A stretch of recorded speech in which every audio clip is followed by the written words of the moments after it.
Assalamu alaikum everyone. I hope you all are good. Today's lecture of computer is for grade 5. Unit number 2, memory of the computer. Basically इस chapter में हमने पढ़ना है कि computer की memory क्या होती है, इसकी फंक्शनैलिटी क्या है, ये किस तरह से वर्क करती है और इसके आगे कितनी टाइप्स हैं. Memory of the computer is just like human brain. Computer की मेमोरी बिल्कुल इसी तरह काम करती है जिस तरह एक ह्यूमन ब्रेन काम करता है. ह्यूमन ब्रेन किस तरह काम करता है कि जब भी हम कुछ लर्न करते हैं तो वो जो कुछ भी लर्न करते हैं वो हमारे माइंड के अंदर जो है वो स्टोर हो जाता है, सेव हो जाता है. बिल्कुल उसी तरह कंप्यूटर की मेमोरी होती है कि जो भी हम कंप्यूटर के अंदर डाटा और इंस्ट्रक्शंस उसको देते हैं वो उसमें सेव कर लेता है. There are mainly 3 types of memory. इसकी बेसिकली 3 टाइप्स हैं: primary memory, secondary memory and cache memory. Primary memory की भी आगे फर्दर 2 टाइप्स हैं, रैम एंड रोम.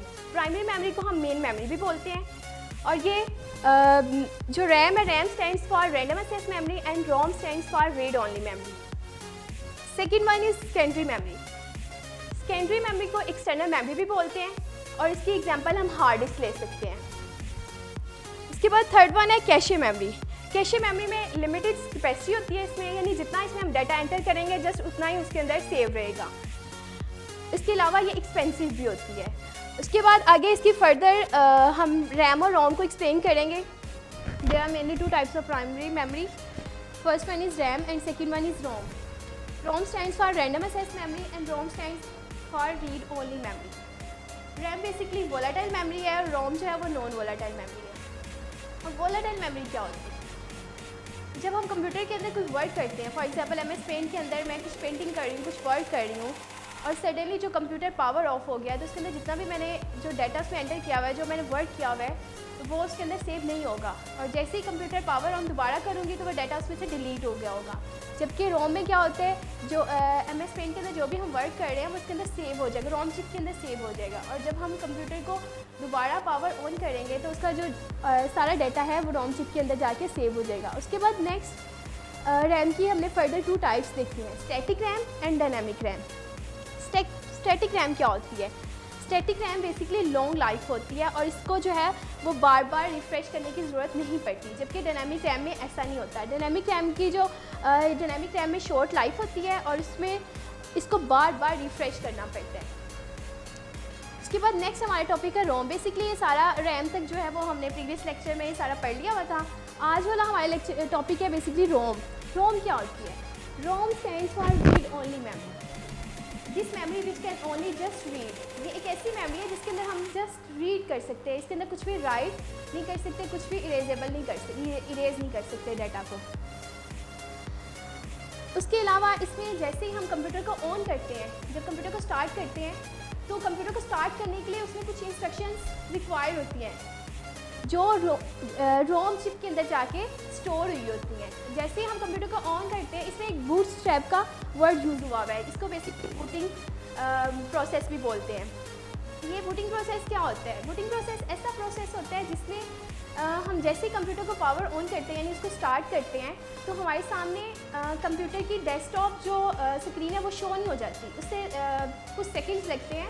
उससे पहले हमारे सामने एक ब्लैक स्क्रीन शो हो रही होती है जिसके ऊपर प्रोग्राम्स रन हो रहे होते हैं. अब उसके दौरान अब जो बूटिंग प्रोसेस है इसके भी आगे केसेस हैं जिसमें आगे बायोस यूज़ होता है. बायोस क्या है? BIOS stands for basic input out. BIOS stands for basic input output system है. इसमें ये बूटिंग प्रोसेस में क्या करते हैं? जब बूटिंग प्रोसेस बेसिकली ये काम करता है कि जो हमारा जैसे कंप्यूटर को पावर ऑन किया है तो उसके अंदर जो तमाम उसके इलेक्ट्रिकली पार्ट्स होते हैं उनको एक्टिव कर देता है, ऑपरेटिंग सिस्टम को एक्टिव कर देता है. और जब ये सारे पार्ट्स एक्टिव हो जाते हैं, इसके साथ कनेक्टेड हो जाते हैं कंप्यूटर के साथ, तब हमारी जो है वो डेस्कटॉप स्क्रीन शो होती है. यानी फिर हमारा डेस्कटॉप स्क्रीन हमारे साथ शो. इस सारे प्रोसेस को बेसिकली हम बूटिंग प्रोसेस बोलते हैं. रोम की बेसिकली 4 मेन टाइप्स हैं: M ROM, P ROM, EP ROM and double EP ROM. First one is M ROM.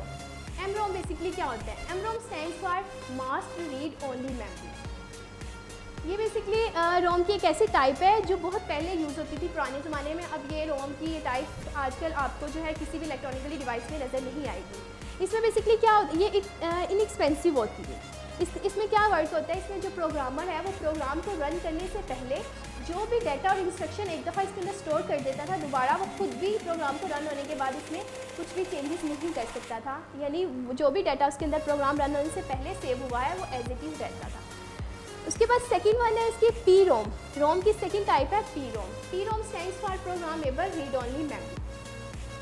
P ROM basically जैसे इसके नेम से रिप्रेजेंट हो रहा है कि इसके अंदर एक प्रोग्रामर यूज़ होगा। प्रोग्रामर क्या करता है, प्रोग्रामर जो है वो प्रोग्राम को रन करने से पहले अपनी मर्ज़ी से इसके अंदर कुछ भी चेंजेस कर सकता है। डाटा और इंस्ट्रक्शन अपनी मर्ज़ी से इसमें सेव कर सकते हैं और प्रोग्राम रन होने के बाद भी इसके अंदर अपनी मर्ज़ी से जो है वो डाटा को सेव कर सकता है, डाटा को चेंज कर सकता है, लेकिन डाटा को इरेज नहीं कर सकता। ये इनमें डिफरेंस है।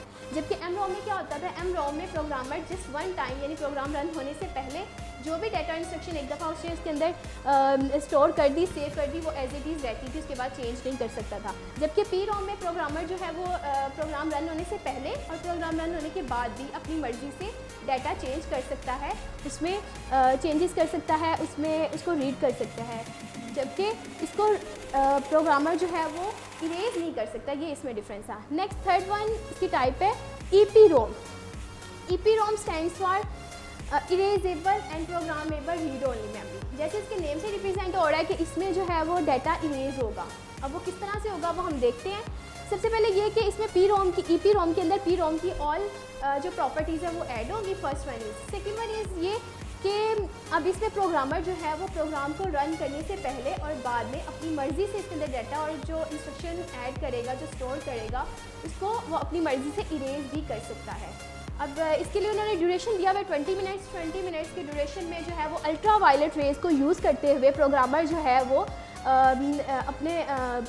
अपने प्रोग्रामर में जो है वो डाटे को इरेज कर सकता है। अल्ट्रा वायलेट रेज़ को यूज़ करते हुए इसमें से इरेज कर सकता है डाटा को। नेक्स्ट वन, लास्ट वन हमारी टाइप है डबल ई पी रोम। अब डबल ई पी रोम क्या होता है? Double E P ROM stands for electrically erasable and programmable read only memory. अब इसमें क्या होगा, रोम की इस टाइप में पी रोम की भी ऑल प्रॉपर्टीज़ आ जाएंगी, ई पी रोम की भी ऑल प्रॉपर्टीज़ आ जाएंगी। और उसके बाद इसमें प्रोग्रामर बेसिकली क्या करते हैं, बेसिकली प्रोग्रामर जो है इसमें डाटे को स्टोर भी कर सकते हैं, डाटा को अपनी मर्ज़ी से चेंज भी कर सकता है, अपनी मर्ज़ी से इसको डिलीट भी कर सकता है। लेकिन इसमें डिफरेंस क्या है? डिफरेंस ये है कि ये इलेक्ट्रिकली ये अपने डाटे को जो है वो सेव करेगा। इलेक्ट्रिकली अपने डाटे में से कुछ भी कोई डाटा इरेज कर सकता है, अपनी मर्ज़ी से उसमें डाटा सेव कर सकता है, अपनी मर्ज़ी से डाटा को इरेज कर सकता है। ये इसकी बेसिकली 4 मेन टाइप्स थी। आज का हमारा टॉपिक यहीं पे ख़त्म होता है।